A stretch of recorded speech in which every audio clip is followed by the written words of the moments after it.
Halo saudara, dari Arlington, Virginia, saya Helmi Yohanes dan tim VOA kembali hadir dengan serangkaian berita Amerika Serikat dalam segmen Sapa Dunia.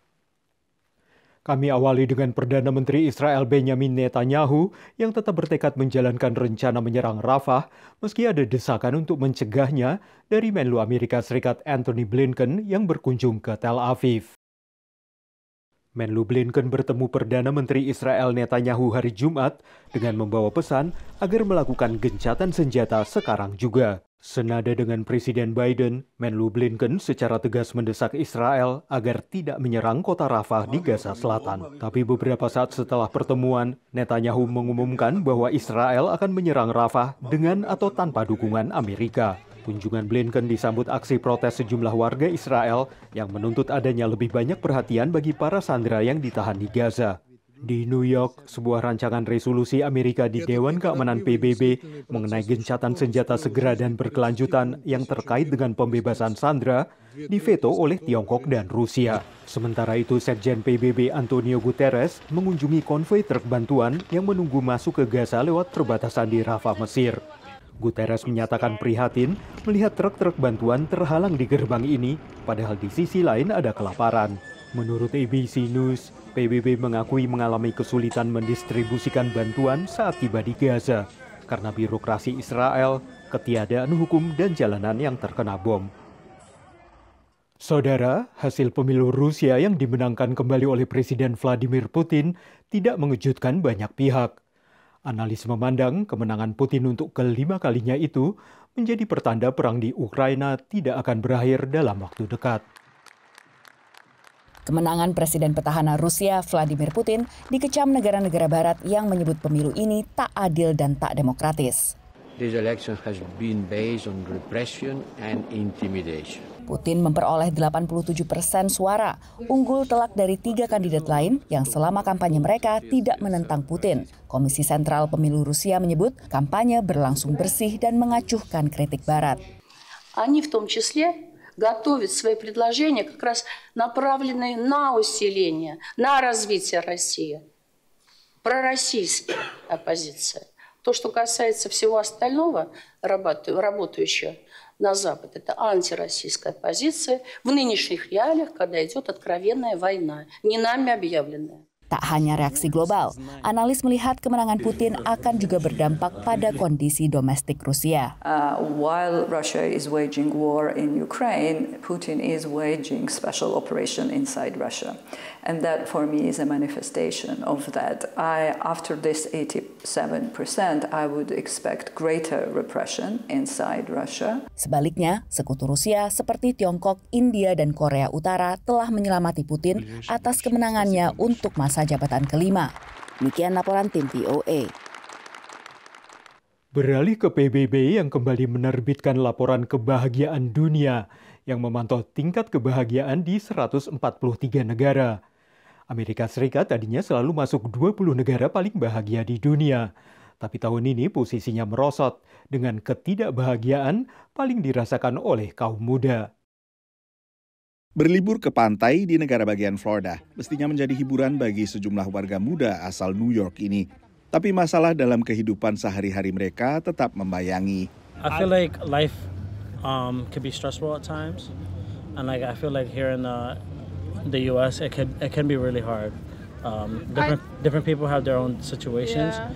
But I think because of how expensive it is to live now, and a lot of people depend on like their financial situation to make them happy. And it's the struggle when you don't have the financial stability to like live.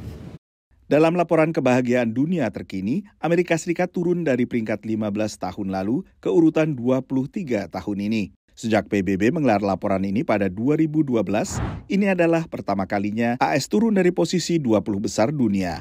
Kegelisahan warga muda adalah yang paling memberatkan indeks kebahagiaan warga Amerika kali ini. Sebagian keresahan ini diungkapkan ke kantor berita Reuters oleh mahasiswa di Chicago, negara bagian Illinois. The system's kind of coming to a natural conclusion, and we're ending up with a lot less of the opportunities than the previous generations had, so we're going to be a little less happier. The political climate here, not just political climate, but also just The climate that we have in the United States is just not something that I think is healthy for a lot of us. Sementara sejumlah negara Skandinavia tetap menempati urutan teratas, diawali dengan Finlandia, lalu Denmark, Islandia, dan Swedia. Demikian laporan tim VOA. Saudara, warga Muslim di Amerika memiliki tantangan tersendiri dalam menyesuaikan beberapa aturan agama dengan aturan pemerintah setempat. Seperti misalnya saat pengurusan jenazah serta pemakaman. Kita tengok apa saja yang harus diketahui dan bagaimana persiapan pemakaman secara Islam di Amerika Serikat. Nah, sementara kalau di Jakarta itu mereka harus ada namanya pakai tikar di bawahnya, jadi harus ada dilipat lagi tikar. Pokoknya tikar itu jadi kebutuhan wajib gitu ya. Sementara di Amerika kan nggak ada tikar. Terus kemudian nggak ada juga yang namanya wangi-wangian kayak apa, itu dilarang gitu kalau di sini. Proses pengurusan jenazah di Amerika berbeda dengan di Indonesia, di mana jenazah harus dimandikan di funeral home atau rumah duka, baru kemudian dibawa ke tempat pemakaman. Itu udah peraturan karena kita kan menjaga kalau ada itu penyakit atau apa. Jadi standarnya memang nggak boleh dibawa ke rumah mesti duka, di funeral home. Funeral home. Karena funeral home itu kan mereka dapat laporan dari rumah sakit atau dari mana. Di Amerika, proses untuk sesegera mungkin memakamkan jenazah kadang tak selalu berjalan sesuai aturan agama. Ya, kita nulis will bahwa aku Islam, aku nanti minta dimakamkan secara Islam. Dan semuanya ini harus ada pesan secara tertulis, namanya will di sini ya. Kalau meninggalnya itu secara natural, ya, nah itu harus punya rekod. Punya rekod dia ini punya sakit apa, biasanya nggak sampai diotopsi. Namun kalau meninggal di rumah tanpa memiliki catatan kesehatan dari dokter, maka harus menghubungi polisi dan diotopsi dahulu untuk mengetahui penyebab kematiannya. Demikian juga dengan pemakaman yang harus mematuhi aturan pemerintah daerah setempat. Kalau di Indonesia kan mayat langsung masuk ke tanah. Kalau di sini ada kayak konkretnya, ada yang boxnya plastik, ada yang boxnya dari beton.